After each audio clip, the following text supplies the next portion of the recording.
Hello and welcome back to the Consistory of the Co-Elk YouTube channel. I'm your host of this video, Reverend Zabel of the St. John's Evangelical Lutheran Church, located in Dalby, Queensland, Australia, member congregation of the Co-Elk, which stands for the Confessional Orthodox Evangelical Lutheran Communion. Now, on this YouTube channel, I have done countless videos on the topic of the Pope being the Antichrist.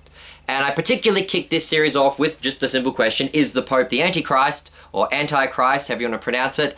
And I went through what does Scripture say, what does the Book of Concord say, and then also what does the papacy say about himself. I've then done other spin-off videos addressing like specific questions in regards to the teaching that the Pope is the Antichrist. But now I wanted to kick off another series, and I wanted to return back to our original series, Is the Pope the Antichrist?, with going through what does Luther say? So I've got this book here called What Luther Says. It's a great little book, or big book, compiled by Edward Plass, and it just has a lot of Luther quotes. Now it doesn't have like the full books or the full context, it's just got little quotes and it's where they're from.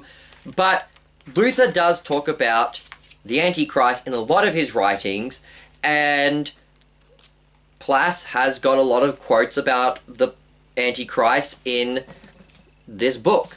And so I thought, well, why not let us go through? We as Lutherans subscribe to the teachings of the Book of Concord, and in the Book of Concord, the Pope is called the Antichrist, particularly in the small court articles where Luther says the Pope is the very end times Antichrist and is the fulfillment of 2 Thessalonians, the man of lawlessness, the son of perdition, the one who takes his place in the seat of God in the temple and appoints himself above God. And so the official teaching of the Lutheran confessions is, yes, we believe, teach and confess that the Pope is the Antichrist and the fulfillment of 2 Thessalonians.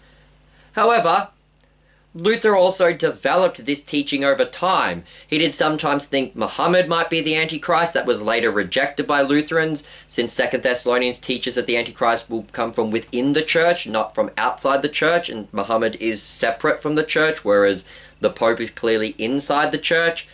Luther sometimes thought that maybe there was kind of, not necessarily two Antichrists, but maybe that the Pope was the proper Antichrist, but then Muhammad was kind of like the sword of the Antichrist. And Luther developed his teachings on this over time.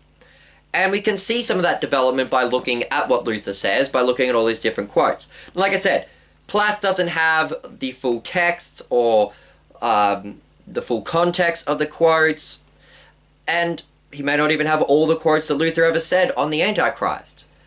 But just for the sake of a bit of fun and this series, we're going to go through Plass's What Luther Says, and we're just going to look at some of the quotes from Luther regarding the Antichrist and see what Luther said about the doctrine of the Antichrist.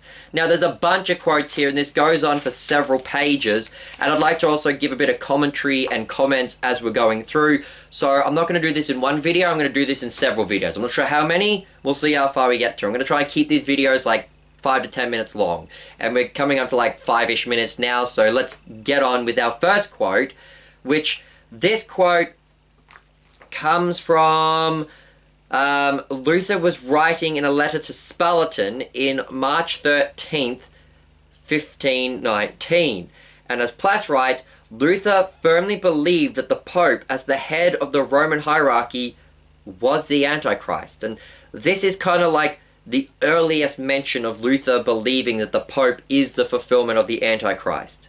And so Luther writes to his friend Spalatin, and he writes, I am studying the decrees of the popes for my debate, and in your ear I speak it.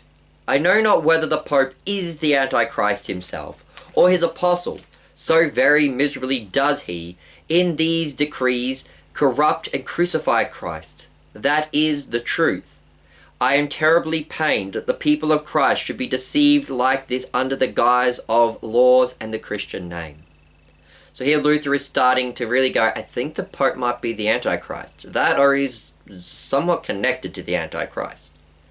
And then about a year later, in February 24th, 1520, Luther writes another letter, this time to a friend of his, and he writes, I am so deeply disturbed that I almost cease doubting that the Pope is the real Antichrist, whom, according to the popular opinion, the world is expecting so greatly all he lives, does, speaks, and ordains agrees with this view. So yeah, Luther's like, ugh, I'm still doubting, but I'm nearly not doubting anymore. I'm pretty sure this guy, the Pope, is just the Antichrist. And not just the Pope. This is something that's interesting. When we say the Pope is the Antichrist, we don't mean a particular Pope. Like, Luther's not just saying, oh man, this Pope Leo is the Antichrist. Luther's saying the Pope, as in the office of Pope. As Luther had in his first letter to Spalatin, when he refers to the Pope, he says, I'm reading through the decrees of the popes. Popes, plural. Not just like, I'm reading through the decrees of this Pope Leo, and he's pretty terrible. I think he's the Antichrist. Luther's like, no, I'm reading through the decrees of all the popes, and I think maybe the Pope, as in the papal office, is the Antichrist. Not an individual man, but that the office itself is the fulfillment of the Antichrist. Now, Luther later receives the Excursus Domine, that is the Arise, O Lord, threatening to excommunicate him. Luther later gets excommunicated, and here Luther writes in 1520, if the Pope will not recall and condemn this bull, and also punish its espouser, Dr. Eck, and his associates, then no one should doubt that the Pope is the enemy of God, the persecutor of Christ, the destroyer of Christendom, the true end times Antichrist. For to date, no one has ever heard anyone condemn the public confessed Christian faith as does this infernal confounded bull. So Luther's like, look, if he's going to excommunicate me from the church for teaching that we are justified by grace alone through faith alone, then I'm pretty sure this Pope is the Antichrist.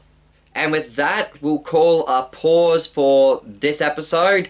We'll pick up more of what Luther says on the Antichrist in a future video. It may not be the next video. I might try and break these videos up a bit. But that's part one of Is the Pope the Antichrist? What Luther says. Join us again for our part two sometime in the future. I've been your host, Reverend Jack Zabel. Goodbye and God bless.